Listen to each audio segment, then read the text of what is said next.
icebreaker for hippies, fantasy for feminists. He's Andrew Wilkow.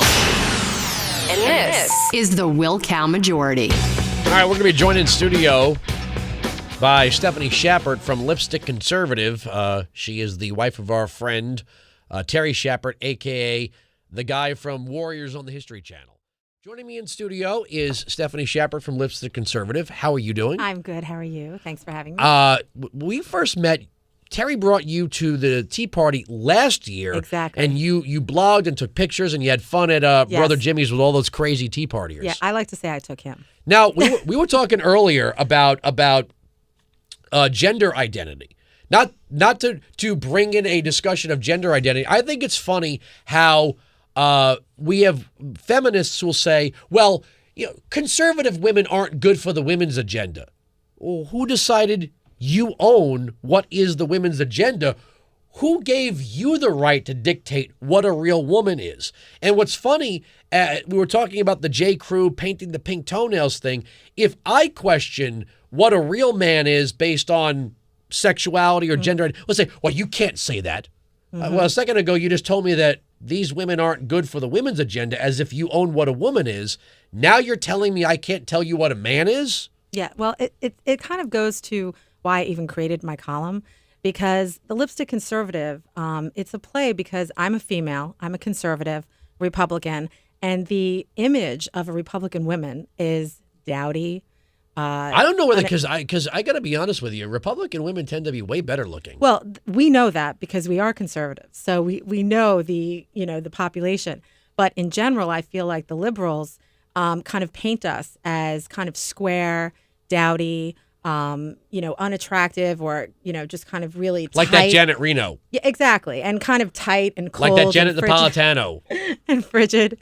And, Lipstick Conservative was just my way of being a conservative in Manhattan that runs in a liberal crowd, who has a husband who's a Green Beret, and, kind of showing that I love the glamorous stuff. I love fashion. I love entertainment, and I can still love all those things and be conservative.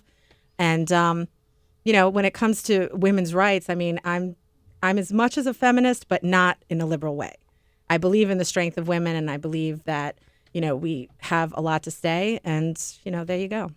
I never understood who decided this was what, and it's funny, here you'll have conservatives saying things like, well, who decided that women can't be conservative? Now, when the more conservatives tend to free up women politically, the more liberals will dictate this tiny little box you got to live in, while claiming that little box is where the freedom's at. No, being in the box is the opposite of freedom. Absolutely. I mean, being out of the box. If you think about Sarah Palin, I mean, she stood up for her values, conservative values. So many women related to that. And, when she gave her first speech, during the candidacy, people were out of control. And then all of a sudden, the liberal media just completely just annihilated her. And they still do it all the time.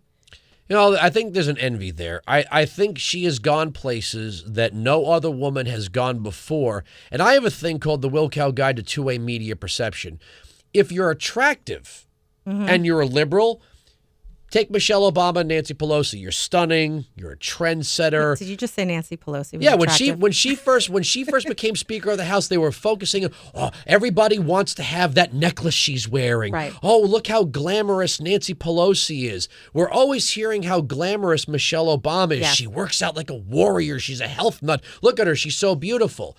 If you're a liberal and you're attractive, you're a trendsetter. You're stunning. You're physically fit. If you're a conservative and you're attractive, you're empty, you're shallow, you're a flight attendant, you have a slutty appearance.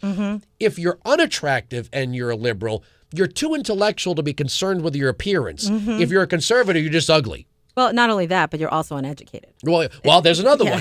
If you don't know any better. If you're educated and you're a liberal, your academic pedigree speaks for itself. If you're educated and you're conservative, you'll always have to defend your academic pedigree. Absolutely. If you're uneducated and you're a conservative, you're just uneducated. If you're a liberal, you're an artist. Well, I always say people always think us conservative women are crazy because I believe in a strong defense. So how could a woman actually believe that and willing to sacrifice our men in combat, and Well, you're putting your money where your mouth is there. Exactly. Just like Sarah Palin, her son is over there. Absolutely. And I send him off, and I pray like the rest of us, but in the end, it's my sacrifice as well, and I'm willing to do it for my beliefs. I think it's funny when feminists talk about gun control because nothing makes a rapist happier than an unarmed woman. I actually, believe it or not, have never shot a gun. And I have wanted to, and for some reason... Am I totally missing something here? No. You're married to Rambo. I know. Well, you know what? We don't really keep guns in the house. He has one. I don't know how to use it. The rest of his stuff is locked up in his Maybe unit. we shouldn't be talking about this on the air. Oh, I live at 123 Main Street in A-Town, USA, and I have no idea how to use a gun. By the way, without opposable thumbs, I can't even really lock the door. That's okay. We have dogs. We have Okay. dogs that'll whip your head off. So, no, but you know what? That's his job. That's his job. I have my own stuff I do. I get a laugh out of I watch my wife because we gotta put the wives together here because Brittany is everything that you're talking about, and some of her friends think they're liberals, and she vibrates. She gets so angry. It's like she'll seize up when she gets angry because in her mind when she hears women say things that they think they're supposed to say because that's what women say. Right. And she's like, wait a second, if you're supposed to be this free-thinking woman, why are you saying what you're programmed to say about politics? It's talking points. It's most of the time when you actually talk to someone, people that disagree with me, and I break things down for them, and I say, oh, well, do you believe in this? And they're like, oh, I'm like, well, you're actually more conservative than you think. I had a girlfriend who, wound up, she used to work in the private world. She wound up getting a job for the post office. She was like in corporate sales or whatever. And she found that all these people that had worked at the post office, 18 years, never wanted to do any work because they were just riding out to their retirement. And I was like, well, there you go. It's a government job. And yet she's completely liberal. And until we actually had that conversation, I'm like, so, do you see the difference here? The two safest things in a government office are the clock and the calendar. Absolutely. Absolutely. And I said, you want, that's money that we're pouring into government jobs. And wouldn't you rather, have private jobs where people actually work and they're motivated and, they're willing to do more work and make more money? Or you just want someone to, punch in and punch out and, worry about their retirement? I'm gonna sound somewhat sexist when I say this, and I don't mean to. When I look at men versus women and politics and the idea that liberals are more sharing, they're more caring, they lean towards socialism because they think it provides for all people. Women more than men will spend on things that make them feel good and and be better looking. And I've never understood how women could look at wealth redistribution when you look, and this is not to insult women, but women tend to spend more on things that are aesthetically pleasing, which is the opposite of utility. Right. Whereas if you're so about wealth redistribution and you're spending your money at Sephora or at Bare Essentials, or you're over here at this, you are spending money for your own selfish purpose, which is to be pretty. And that's not, and again, that's not to say that that's all women are, but women tend to spend money on things that make them feel personally better about themselves.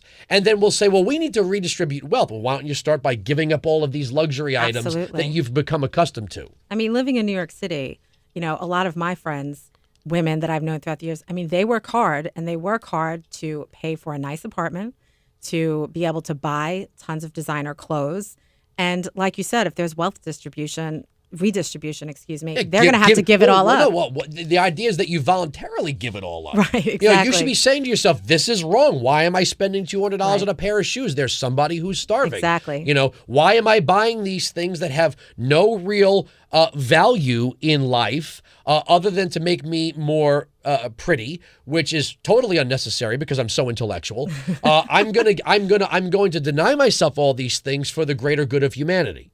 Well, I think that if they really sat and thought about it, I wouldn't necessarily call them hypocritical, but it's a complete juxtaposition of their own belief systems. Now, do you get hate mail because of your blog? Yes. Yes, I Yeah, do. that's a one word. Like, what kind of hate mail do you get? Well, I mean, typically, as you probably know, I've been called. I get outright death threats. Yeah, I've been called. I haven't gotten that yet, although I have had some weird, perverted kind of messages. But definitely Nazi, definitely racist, bigot. That I have no idea what I'm talking about. I mean, for instance, I wrote an article recently about Don't Ask, Don't Tell, and how I felt that it would weaken the military cohesiveness of a unit. And speaking about feminism, it really is the same thing because they wanted to, let women into combat units. And I'm also against that. And I cannot believe, the amount of comments on my articles about this. And I have a lot of gay friends. But when it comes down to it, it's about sexual politics. And I don't believe that females should be in a combat zone, in a unit out with men. I just think it makes them weaker, the unit weaker. And if it's my husband's life who is at risk, I'm going to do whatever it takes to keep my husband and his men, as safe as possible. It's like G.I. Jane was a really good movie. Yeah. Demi Moore doing one-arm push-ups. That's great. This is the real world. Yeah, it's realism. And it's not about me not feeling that some women would be able to. They could handle the backpack load. They can handle, probably shoot just as well. But in the end, that minority of women that could do it, is it worth it? I don't think so. Not when my husband's life's at risk and all the men in his unit, Well, the blog site is Lipstick Conservative. We're wrapping up with Stephanie Shepard. I think it's funny that when you look at, here you are, Lipstick Conservative, Wonkette. I know that Anna Marie Cox is largely the editor, and one of her writers or somebody posted this thing about Trig Palin, and somehow people like you are bad. It's like, here you are teasing, you are making a mockery out of an infant with Down syndrome. Well, he's 3, so he's a baby with Down syndrome, and somehow we're the bad people. Oh, and I will say I have a stepbrother who has Down syndrome. He's my age, and he's adorable and hysterical. And my answer to that was to have them tie this guy up and have all the developmentally disabled people hit him with a bat one by one. Okay, that was my answer. That's maybe creative. A little cruel and creative. Yeah, well, back at you. So although I look at the blogosphere and I think it's been such a great thing that people, the thing with a lot of the liberals is if there was just one path, nobody would get off and get lost. Now we have all of these people doing all their own thing, and it's having an effect. The blog site is Lipstick Conservative. Stephanie Shepard, thanks for coming in on a Friday. You. Now I'm going to go talk to your husband. Okay. All right, we're right, they're wrong. That's the end of the story. Hannity's up next, Sirius XM Patriot.